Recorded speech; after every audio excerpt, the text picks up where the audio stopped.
Ladies and gentlemen, boys and girls, oilers, toilers and bedsheet spoilers, welcome along to the Joe Spivey YouTube channel where we discuss books and little else, and welcome to our first proper slow read along on this channel where we look at Hannah Arendt's sort of collectivized non-fiction, Eichmann in Jerusalem, a report on the banality of evil.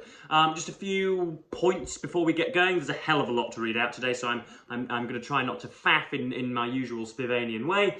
I've had a few messages and indeed one conversation in person with people that have not misgivings, but I suppose subtle suspicions about why it is that I've chosen to cover a book with such horrendous subject matter, and we got on to discussing trigger warnings and the kind of limp health and safety gone mad miasma that we dwell in the 21st century. It is not because, of course, that I want specially to publicise about Jewish eradication. It's not because I delight in hearing stories about gassing gassing and ethnic cleansing. It's not because I'm lionising a Hitlerian regime. It's not because, as I say, I take a kind of weird white Schadenfreude at the destruction of other peoples. It is because I think this book is perhaps has been, anyway, regrettably misconstrued for many, many decades, as one particular section in the bit that we are reading today will hopefully prove. Second of all, I expressed a little bit, expressed a little bit of chagrin last time because the sections just didn't seem to light any sparks within me. They didn't sort of, kindle any cinders in my stomach. I just didn't enjoy the chapters, but today has been another matter entirely. I was a little bit sluggish. I thought, for goodness sake, 2 more chapters of Eichmann in Jerusalem. Here we go. I'm not going to enjoy this, but I've been corrected and put right, because the 2 chapters that we're reading today, entitled the second solution, concentration, and the final solution, killing, between pages 66 and 110. Again, stop this video right now if you've not done so, because you are a worthless being to me if you've not read it. Those chapters really do make up for any dismay that we may have suffered beforehand. So let's get into it. The first section today covers, what does the first section cover? So we're talking about the hierarchical incomprehensibility of the kind of late 30s, early 40s merging of the Nazi Party and the pre-existing German state, and how it can be difficult, therefore, to assign blame, because you've got sort of 4 different organisations, all who have different heads, all who perhaps report to different superiors. Of course, Hitler is the kind of unwavering potentate at the top, but you've got the NSDAP, obviously the Nazi Party. You've got the what are they called? The RSHA. Then you've got the Gestapo. Then you've got the Einsatzgruppen, and you think, well, it can be difficult with all of these government titles, all of these ministries and departments to think about what's going on, and that has been bedeviling many historians for many decades. So yeah, Eichmann talks about it, Hannah Arendt talks about it in this section. Even if we concentrate our attention only upon the police machinery and disregard all the other offices, the picture is absurdly complicated, since we have to add to the Einsatzgruppen and the higher SS and police leader corps the commanders and the inspectors of the security police and the security service. Each of these groups belonged in a different chain of command that ultimately reached Himmler, but they were equal with respect to each other, and no one belonging to one group owed obedience to a superior officer of another group. The prosecution, it must be admitted, this is in the court, was in a most difficult position in finding its way through this labyrinth of parallel institutions, which it had to do each time it wanted to pin some specific responsibility on Eichmann. And then in brackets, if the trial were to take place today, this task would be much easier, since Raoul Hildberg, in his The Destruction of European Jews, has succeeded in presenting the first clear description of this incredibly complicated machinery of destruction. And Hannah Arendt goes on talking about this, and tries to kill us by way of parentheses. She loves her brackets, this girl, and so that can be a little bit distracting. So sometimes there'll be a little bit of, a nice clause, a nice thought to establish a little bit of a thesis, a mini thesis, and then all of a sudden we'll get somebody's biography squashed into about 2 lines in some brackets. By which time, of course, we've forgotten what she started talking about first. So it can be quite difficult. Next, we're talking about the ludicrous Madagascar plan. Before the German Reich, the Greater Nazi Reich, moved from what word am I looking for? Emigration to expulsion. There was a little bit of a plan that never really got off the ground to ship all of their Jews to Madagascar. Of course, no well-meaning liberal democracy would ever ship its deplorables over to an African nation. Of course, that would be absurd, wouldn't it? Morning Prime Minister. I wonder how that process is going for you, Rishi Sunak. But anyway, yes, this is the ludicrous Madagascar plan. Eichmann, at any rate, was told in the summer of 1940, when his emigration business had come to a complete standstill, to work out a detailed plan for the evacuation of 4 million Jews to Madagascar, and this project seems to have occupied most of his time until the invasion of Russia a year later. 4 million is a strikingly low figure for making Europe Judenrein. That's the German phrase for essentially Jew-free. It obviously did not include the 3 million Polish Jews who, as everybody knew, had been massacred ever since the first days of the war. That anybody except Eichmann and some other lesser luminaries ever took the whole thing seriously seems unlikely. For, apart from the fact that the territory was known to be unsuitable, not to mention the fact that it was, after all, a French possession, the plan would have required shipping space for 4 million in the midst of a war, and at a moment when the British Navy was in control of the Atlantic. The Madagascar plan was always meant to serve as a cloak under which the preparations for the physical extermination of all the Jews of Western Europe could be carried forward. So yes, I wonder if that, much like the Rwanda plan, will get stuck in the courts. So next up, I've written in the margin to read the whole page of this section. Of course, I will not do so. But here we discuss Eichmann's viewing of what went on. He did occasionally, as it were, because he was a higher member of the organisation, he did tour some of the struggling camps who were failing to produce apposite numbers or appropriate numbers. And so this section talks about what he saw and a kind of, whether there can be a plea to insanity, whether indeed he was chained to his desk, and refutes the insistent claim that not following orders and resigning your post would have resulted in your processional killing, ceremonial killing. Of course, nonsense. You could have gone to another highly paid job in another section of the German Reich. But anyway, the facts of the case of what Eichmann had done, though not of everything the prosecution wished he had done, were never in dispute. They had been established long before the trial started and had been confessed to by him over and over again. There was more than enough, as he occasionally pointed out, to hang him. But since he had been employed in transportation and not in killing, the question remained legally, formally at least, of whether he had known what he was doing, and there was the additional question of whether he had been in a position to judge the enormity of his deeds, whether he was legally responsible, apart from the fact that he was medically sane. Both questions were now answered in the affirmative. He had seen the places to which the shipments were directed, and he had been shocked out of his wits. One last question, the most disturbing of all, was asked by the judges, and especially by the presiding judge, over and over again. Had the killing of Jews gone against his conscience?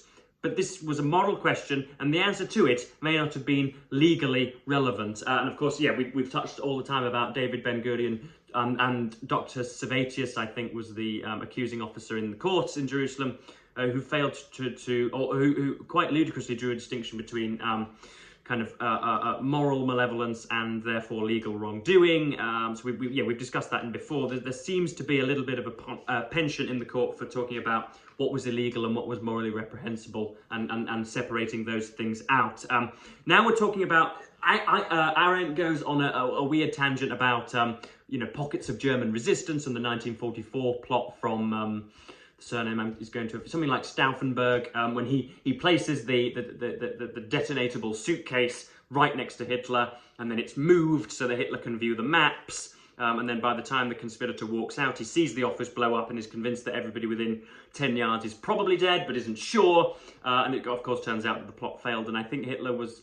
Did he get some shrapnel in his midriff or something like that? He wasn't killed. I think his leg was hurt. So it's like he had to have shrapnel pulled from his leg. But yeah, talks about resistance in Germany and pockets of it. And where it emanated from and whether it was very efficacious. Bit odd, given that that wasn't cued or whatever in the former arguments. Arendt just seems to want to wax lyrical. From the accumulated evidence, one can only conclude that conscience as such had apparently got lost in Germany, and this to a point where people hardly remembered it and had ceased to realise that the surprising new set of German values was not shared by the outside world.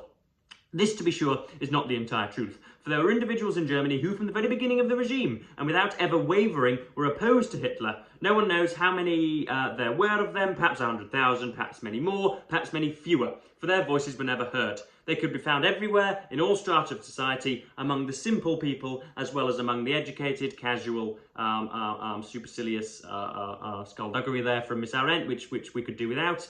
And then later on, what are we talking about? Very few of them were known publicly, as were the aforementioned writer that she's discussed, or the philosopher Karl Jaspers. Some of them were truly and deeply pious, like an artisan of whom I know, who preferred having his independent existence destroyed and becoming a simple worker in a factory to taking upon himself the little formality of entering the Nazi party. And then the next section we have, I think we're looking at Himmler here. Yes, so this is. We have to remember, of course, let us try and don the mantle of the prejudicial bigot. If you think of a section of peoples as lesser, inferior, and therefore somehow suffering, then you can exercise some kind of paternal control over them. And quickly we talk about the kind of psychological and moralistic jiu-jitsu that Himmler and Heydrich and even Eichmann played to some extent about, because of course homosexuals and the kind of inept and the asocial and the mentally unstable were just grouped in with the Jews, and Auschwitz and Dachau and all of the other places, and Theresienstadt.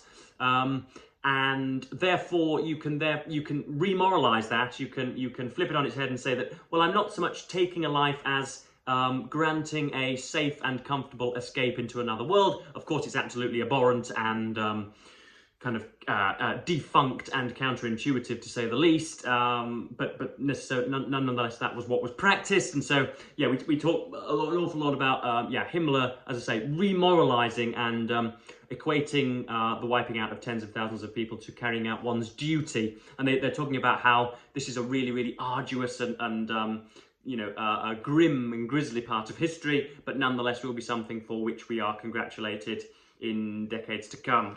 But anyway, so let's read what Arendt's got to say.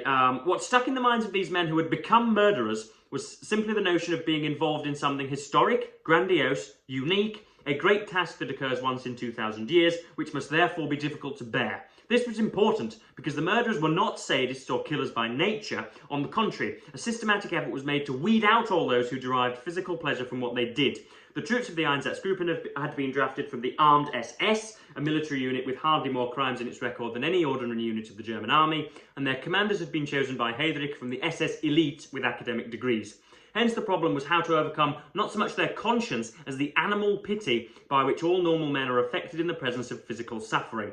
The trick used by Himmler, who apparently was rather strongly afflicted with these instinctive reactions himself, bless him, was very simple. That's not Arendt's, that's my interjection. Was very simple and probably very effective. It consisted in turning these instincts around, as it were, in directing them towards the self, so that instead of saying, what horrible things I did to people, the murderers would be able to say, what horrible things I had to watch in the pursuance of my duties, how heavily the task weighed upon my shoulders, which is, again, just obfuscation of the facts, but you're ensuring that your malevolent deeds sit on your conscience a little more kindly, a little more comfortably. And this is the section that I really wanted to highlight, especially. It's why I've sort of raced through bits that I'm talking about today. And it takes place on this is the Penguin Modern Classics copy. This takes place on page 107 and is thus far, I think, especially when we place it in a modern context, the most significant passage we've covered thus far, because it shows that Arendt was not indeed just simply led with a mixture of performance and cajolery down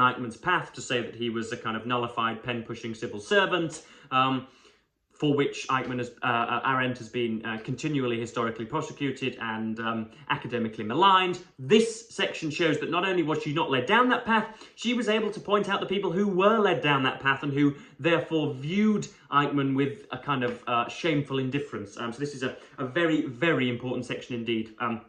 This is talking about, again, Eichmann's guilt. During the trial, he showed unmistakable signs of sincere outrage when witnesses told of cruelties and atrocities committed by SS men, though the court and much of the audience failed to see these signs because his single-minded effort to keep his self-control had misled them into believing that he was unmovable and indifferent. So, single-minded effort to keep his self-control had misled them into believing that he was unmovable and indifferent. That is the error of judgment that Arendt has been continually and repeatedly accused of. And here she is exhibiting skill in the discernment of that very trait. So it is not the case that Eichmann fooled her. It's not the case that he was a great actor in any way, because Arendt saw right through it.